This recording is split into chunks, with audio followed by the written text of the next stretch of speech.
3.5 হাত মাটির ঘরে থাকবো আমি একা পড়ে। আমার সকল আত্মীয় স্বজন মাঝে মাঝে করবে স্মরণ। থাকবো আমি হয়তো তখন কারো দোয়ায় থাকবো যখন।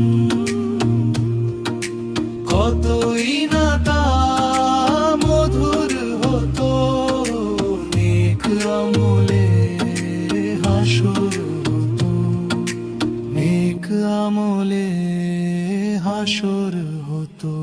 আমি একদিন যাব মরে, চলে যাব দেহ ছেড়ে।